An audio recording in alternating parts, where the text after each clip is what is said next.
All right, welcome back. It is the Vegas Take, Sharp and Shapiro. So glad you could join us on a Thursday. By the way, Mike Babcock will be joining us tomorrow on the show, and certainly we're going to continue this conversation tomorrow in regards to the homeless issue because, it's a controversial ordinance that was put into place. And for those of you that are unaware, if you are on the streets and you are homeless, you could have to face up to a $1,000 fine, and you could be sent to jail for up to 6 months.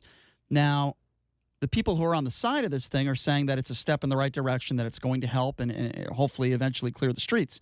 The people who are against it are saying, well, wait a second, this is going to cause these homeless people to create more crime, and it's not going to solve the issue that the prisons weren't put in place for the homeless. They're for violent criminals, right? They're not for people that are just happen to be homeless that are living on the streets. Now, I'm kind of on their side when it comes to this stuff, but I certainly want to hear the mayor's side and why she decided to do this. But I think we all can agree, and I think the problem is if somebody knows one homeless person, they just assumes everybody is just like maybe their family member. It's a case-by-case basis. Some people are mentally ill. I would imagine many of them who are homeless are mentally ill. Some of them have substance abuse issues, whether it be alcohol or drugs or gambling. A lot of gambling in Vegas, Brian. Yeah, a lot of it. Yeah, of course. I mean, but the point I'm trying to make is there's a lot of different reasons for why you're homeless. There's not one reason. You can't pinpoint one reason. And, I will tell you this, a lot of the reasons, none of those reasons are available in a jail. You can't gamble. You can't drink alcohol. But they're also... You can't do heroin. Okay, but just because... I agree. But just because they're not doing it doesn't mean when they get out of jail, they won't start up again. Well, as long as education takes place along with it, when they're in jail, they don't have access to a lot of those things. Exactly. That's the issue, is that there has to be something that addresses the issue, that there needs to be some type of evaluation. Hey, where were you 5 years ago? What happened in your life to put you in the point now where you're homeless? And then you have some type of of protocol or educational structure that in jail that you learn or that you are given to help yourself, so that when you do get out of jail, you learn, or you don't want to do the things that you did to put yourself in the position that you're already in. Now, listen, this is going to cost money. And I'm aware. But I don't like the term jail for some of these people. I believe that if you had some facilities put in place, not jail, but they're forced to be in these facilities, and they can't leave the facility, so it's not jail.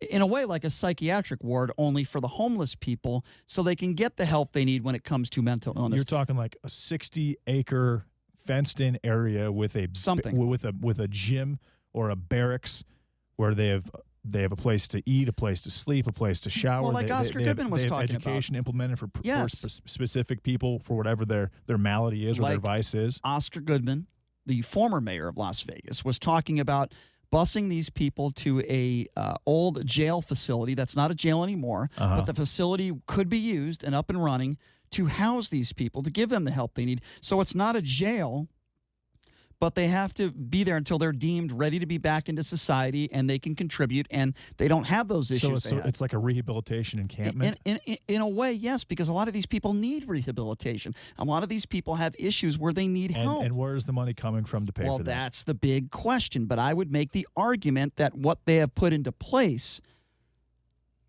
this ordinance, is going to cost more money. If you put someone in jail, I would rather have a violent criminal there or someone who's selling methamphetamines to children. I would rather have somebody like that in jail than a homeless person who might be mentally ill, who is only hurting themselves. Well, there would be an issue if the jail gets too overcrowded and and someone commits a heinous crime and there's nowhere for them to go, and there's 10 or 12 homeless people that have just gotten caught off the street one day, and then someone murders 5 people. There's a serial killer. He gets caught, and there's no place for him in jail. I mean, something like that could definitely take place. And make no mistake about it, I'm not saying that there's an easy fix to this problem, because it's not. I have a lot of sympathy for people that are in dire straits, and you could make the argument a lot of it is their fault, and they put themselves there. I don't think it's that simple. But there's no question that something needs to be done here. I'm not sure if this is the right way to go about it. That's all I'm saying. I'm just not sure. But this is a difficult situation for Las Vegas, and it's a difficult issue for the country. So joining us right now on the line, we appreciate her taking some time to join us, the mayor of Las Vegas, Carolyn Goodman. Carolyn, thank you so much for being here. How are you? Thank you, Carolyn. I couldn't be better. Thank you very much. Are you calling from Las Vegas? We are here in Las Vegas. We are in the KDWN studios, and I've known your husband for years. He's been on my show plenty of times. And yes, well, our weather's great. We've been hearing from different parts of the country, so some of the places aren't enjoying our wonderful weather. You go ahead right to your question. We are right here in Las Vegas, and I've always had a great amount of respect for you and your husband. Thank you. But this is a very difficult subject we've been talking about this morning, and that is the homeless issue. So this new ordinance put into place, a homeless person. Let me start with the fine, because I'm confused about this, Carolyn, and maybe you could help me out with this. If you are homeless, you don't have means to a lot of money, so what is a fine going to do to solve the situation? It's not about that at all, and the goal is not to criminalize homelessness or send them to jail. It is about getting those who can make choices to come in and get the help to get back into a life of great integrity for themselves and worth and value, and get back into job training, get a job, and get housing. So it's not the negative end that is the one that's more exciting for everybody to complain about. That is not the purpose of this at all. And as you know, I mean, the advocates that are for helping the homeless get back into life, and our service providers, that's what we're all after, is getting them into the needed programs, jobs, and housing.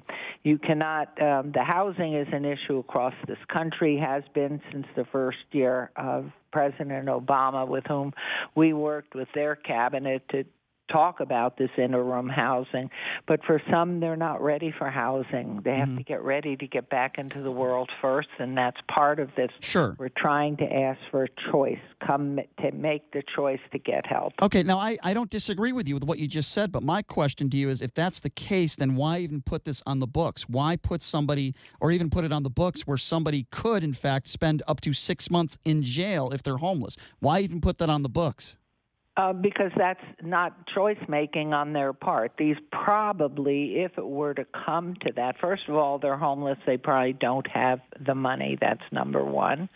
If, in fact, they're homeless and they're not of sound mind or body or in a position to make a choice that I want help me, in some cases where severe drug and alcohol is the condition, a time in the jail where they will be in a sanitary condition, they will have meals, will be a time for them to realize they will detox automatically, at which point now they're in a position to make a choice because the drugs aren't clouding everything, and they will make the choice, oh my gosh, I can get back into the world now, I want my family back, I want help.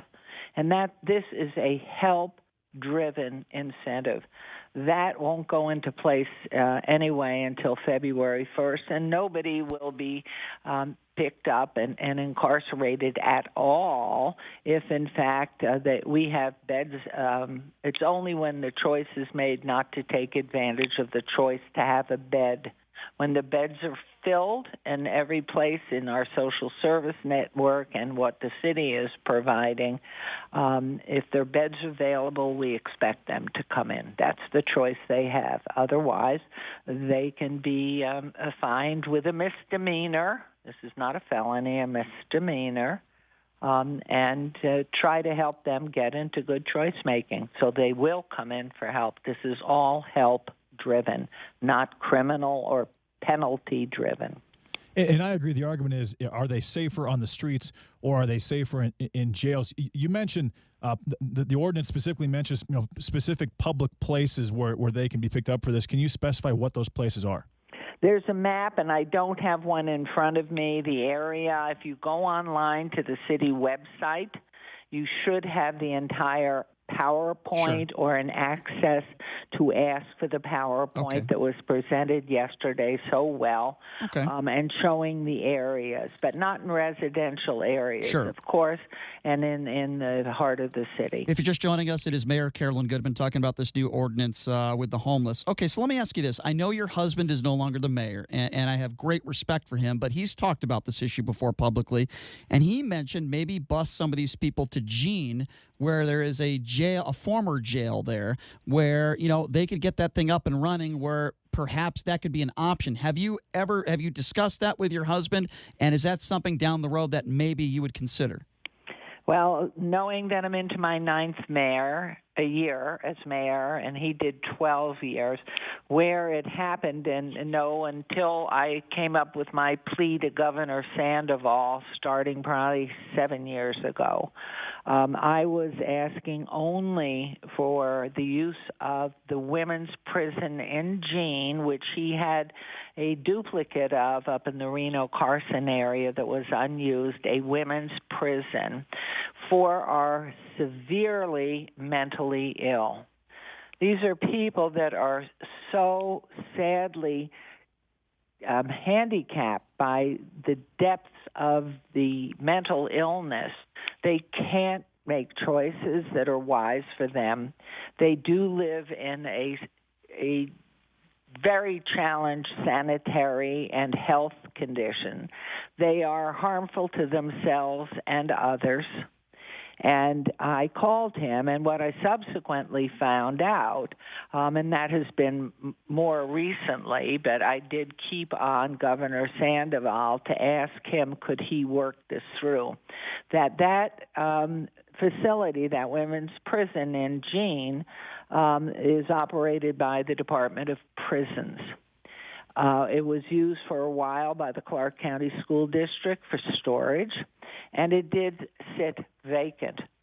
I absolutely, since that time, and so much has happened during the past 8 years as we created the Corridor of Hope, and all of our social services have really developed and grown to help with Three Square and everyone working together for the homeless, that we really then, with no barriers, created and continue to create and develop the courtyard. That, in fact, gave us the opportunity for those who make the choice to get back into life and want help to help that component of the homeless. The ones that are the severely mentally challenged that cannot make that choice, that is a perfect place. Our Muni Court has said they would work and help. We have psychologists and psychiatrists that are offering to volunteer. The problem, it's stuck in state government. And so that was why I even had the Department of Health in here probably talking about that, because this population can't care for themselves. And for a caring community, which Las Vegas is, it's absolutely appalling that these people have to live in the awful environment that they don't know how to fix. They can't make that choice. Well, so to answer you, the answer is absolutely yes. Oscar was looking at it, what you've told me, and what he may have told me 12 years ago was for the homeless. I'm not. This is only for the severely mentally ill that need protection from the rest of society as well as from themselves and others of the same challenge. Yeah, well, we definitely agree on that. I'm sure you would agree as well. This is a very complex issue. There's no easy solution. Unfortunately, we got to get going. Carolyn, I appreciate your time, and I hope we can have you on again soon, sometime down the road. Maybe we can get a little deeper into this and get you on again. But we really do appreciate your time. We know how busy you are. Thank you so much. Thank you, Jason. Bye-bye. All right. Appreciate that. There you go. Thank you, Carolyn. Mayor Carolyn Goodman joining us. Hopefully we'll be able to get her on again when we have a little bit of time, but we got to go. We are up against it. We appreciate her taking some time to join us. I have a feeling we're going to continue to discuss this topic. Certainly we will try to get more information on it, and we'll discuss it tomorrow. Tomorrow's Friday, folks. Coming up next, the man himself, Sean Hannity, will be joining us. We're going to take a 21-hour break. Have a great afternoon, everybody. Catch you tomorrow.